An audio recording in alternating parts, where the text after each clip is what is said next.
What are the best salts to use? There is a most common salt, it's called table salt or iodized salt, and the most used in all processed foods and restaurants, and most people use at home.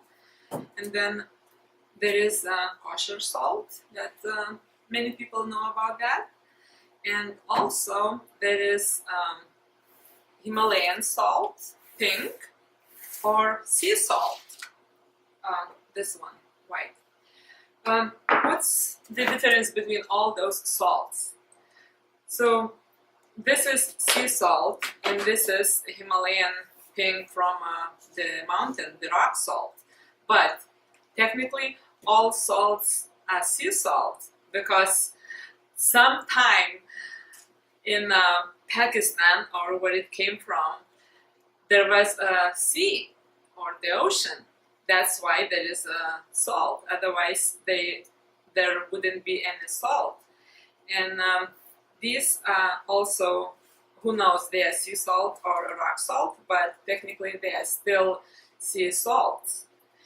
But what is the difference? So this one is, they both are white, and this one, sea salt, is white.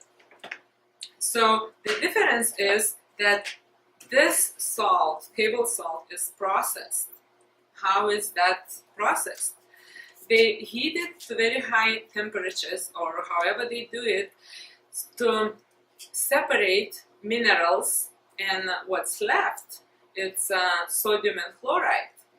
So there are, in whole salt, like unprocessed salt, there are all kind of minerals and trace minerals, magnesium, potassium, calcium, all sorts of minerals that are in salt, but you can process and separate them. When you buy a supplement, magnesium or calcium or any kind of mineral, where do you think it comes from?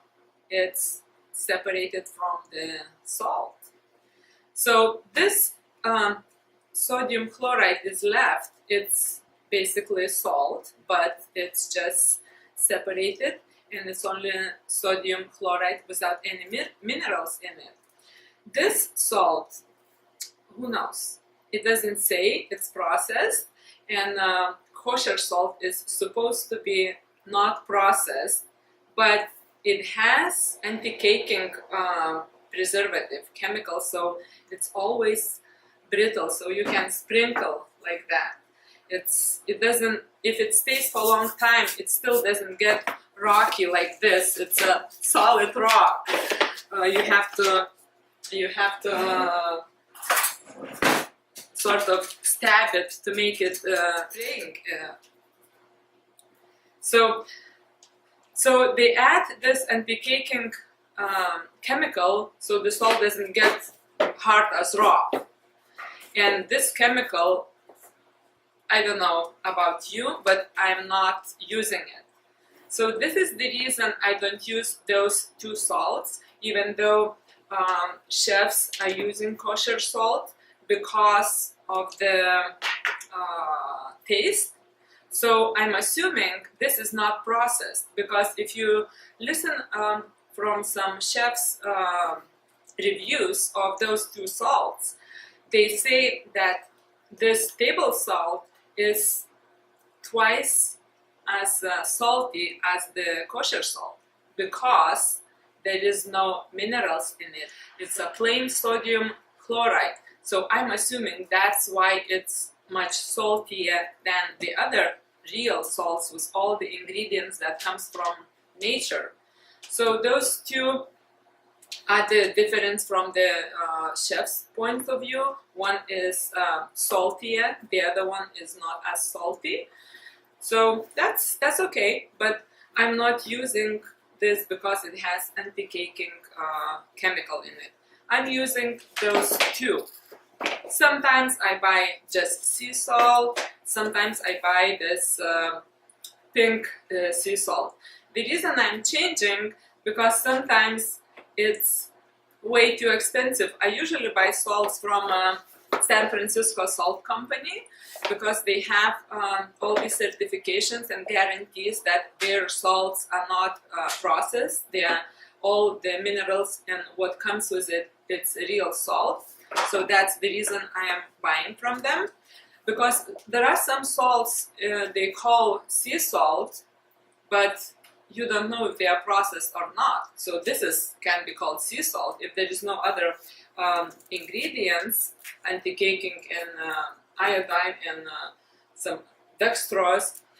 Yes, if there are no those additives, it could be just sodium chloride, but then it's processed. It's not the same as salt unprocessed comes with all the ingredients and minerals that comes from the nature. So that's why I buy from this San Francisco Salt Company. They also sell this. This one is from a store because I just found a good deal, so I bought from the store. But usually I buy it from San Francisco Salt Company, and I like to use one salt and the other once in a while, change it, because they have different minerals. So for my own health and nutrition, I think it's good to change salts once in a while.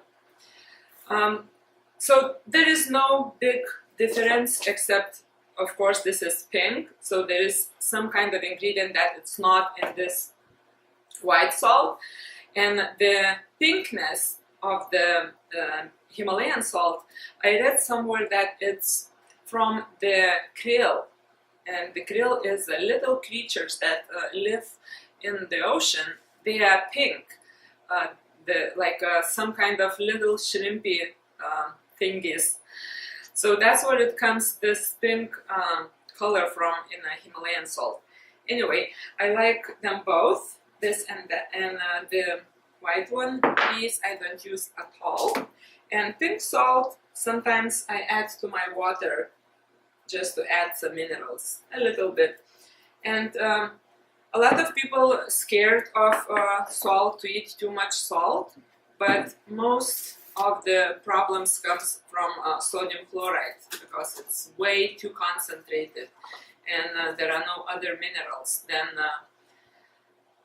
Then of course there is no balance, and I'm not taking any medication.